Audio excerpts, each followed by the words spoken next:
In this video, we will solve absolute value equations. The steps that we're going to take to solve absolute value equations are the following.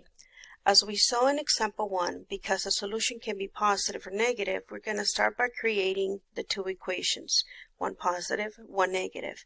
From there, we're going to take the same steps as if we were solving a regular linear equation. We find the location of the variable, we find the operations being applied to that variable, and then do inverse operations to undo them. The order of inverse operations is the following. First, we move anything that is being added or subtracted, and then we move anything that is being multiplied or divided. The way that we undo addition is with subtraction, subtraction with addition, multiplication with division, and then division with multiplication. So let's see what example 2 is asking us to do. Example 2 reads, the absolute value of 2x minus 4 is equal to 6. This means that 2x minus 4 is a distance of 6 from 0.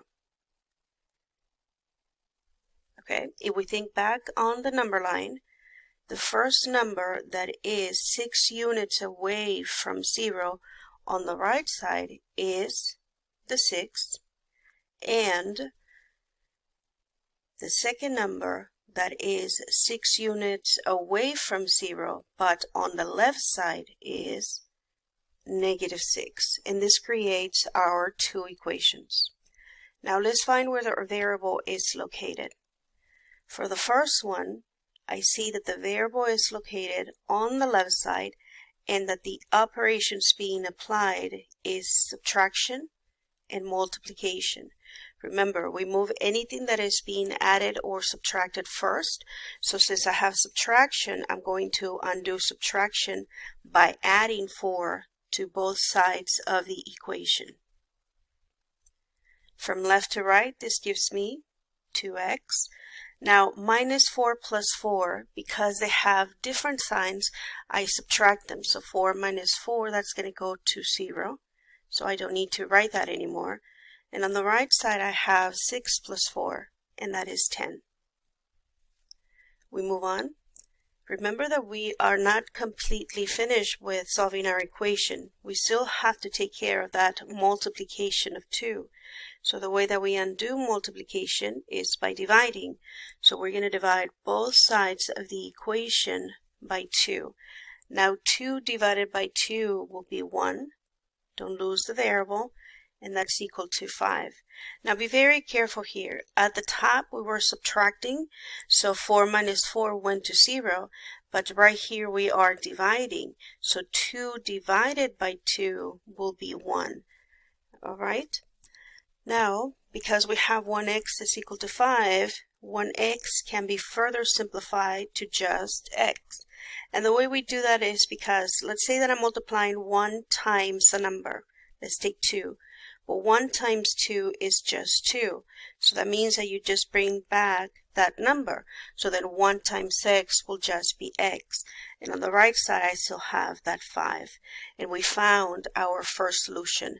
But we're not done. Remember that this time we have two equations to solve. So then I'm going to move to the second equation, and I notice that my variable again is located on the left. I still have subtraction and multiplication. I undo subtraction by adding plus 4 to both sides. From left to right, that gives us 2x. Remember, this goes to 0. Is equal to. Now on the right side is where things are going to change. On the right side now I have a minus 6 and a positive 4. This time, because I have different signs, I'm going to subtract them and keep the sign of the largest. In this case, when I subtract and keep the sign of the largest, that gives me negative 2. Now we're not done. Remember, we still have to take care of the multiplication, and we're going to divide both sides by 2. Given us again that 2 divided by 2 is 1. Don't lose the variable. And on the other side, I have minus 2 divided by 2. Well, 2 divided by 2 is 1, and because they have different signs, the solution would be negative 1. So don't forget, we can further simplify this into x is equal to -1. So then this time we have two solutions. We have that x is equal to 5 or -1. Now you don't have to put the or in here. You can just separate them using a comma. So we say 5 comma -1, and this becomes the solution to the absolute value. Now, how do we know that these are solutions and this is correct? What I'm going to do is I'm going to bring in the calculator to show you why these are two solutions to this equation. Give me a second. Let me get the calculator. Okay, so the way we check if something is a solution, remember, we're going to plug in back into the x the values that we just got and see if the left side gives us the right side. So we try the absolute value. So that would be math, move right to the number, and then get the absolute value. And inside I'm going to write 2 times 5 minus 4 and see if it gives us a 6. So this would be 2 parentheses 5. Every time you replace a letter for a number, use parentheses to keep track, minus 4. All right, so then I have the left side with the x being replaced for the 5, and let's see if it equals to 6. And it does. So we're going to try it again, but now we're going to try it with a -1.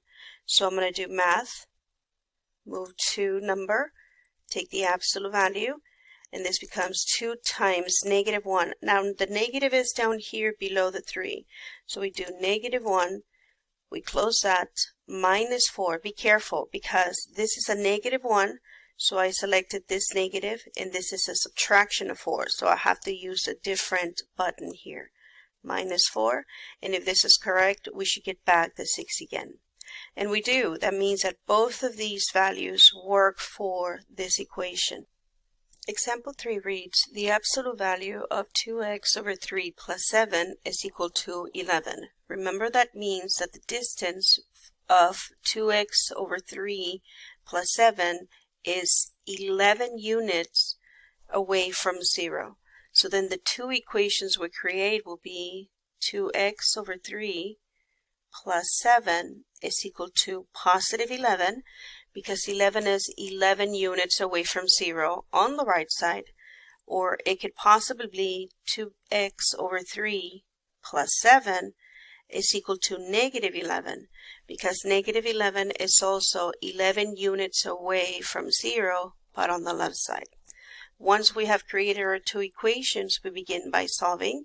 We find the location of the variable. In this case, I have on the left, and I have two operations being applied. I have the addition, and then I have this multiplication by the fraction 2 over 3. We first move addition by subtracting both sides of the equation. So from left to right, this gives me 2x over 3. Remember, this goes to 0. 7 minus 7 is 0. And on the right side, 11 minus 7 will give us 4. Okay, now we need to undo this fraction. Now, there is a property of algebra that is called the reciprocal of non-zero numbers, and that's stated, let me write it on the side here, that if you have a fraction and you multiply it by the reciprocal, that's when you flip, then the answer will be 1, because they eliminate each other. The 8 with the 8 and the b with the b. So what we're going to do here then, we're going to multiply both sides of the equation by the reciprocal. So if my fraction is 2 over 3, I'm going to multiply it by 3 over 2, both sides. On the left side, that means that these are going to eliminate each other, leaving me just 1x. And on the right side, the way we multiply a whole number times a fraction is we multiply the numerator and then divide the denominator. So 4 times 3 will be 12, divided by 2 will be 6. And then don't forget that 1x can be further simplified into just x is equal to 6. Let's try it again. We found the first solution. Now we have to go do it on the second equation. Our variable is still on the left side. We have addition and we have that multiplication by the fraction. We move the addition first by subtracting both sides by 7. So from left to right, I'm left with 2x over 3. So 7 minus 7, remember that goes to 0, equals, on the right side I have minus 11 and minus 7.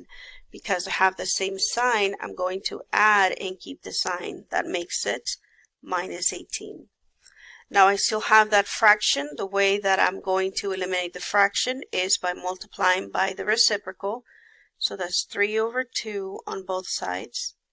3 over 2.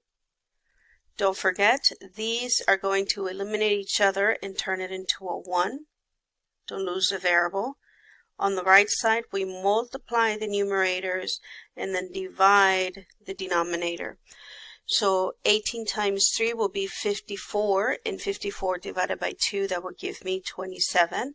But I have to be careful here because the whole number was negative and the fraction is positive. Since I have different signs, the answer here will be a negative. And then we just finally write it as x is equal to negative 27. So our solutions are 2, 6, and negative 27. Thank you so much for watching, and I'll see you in the next one.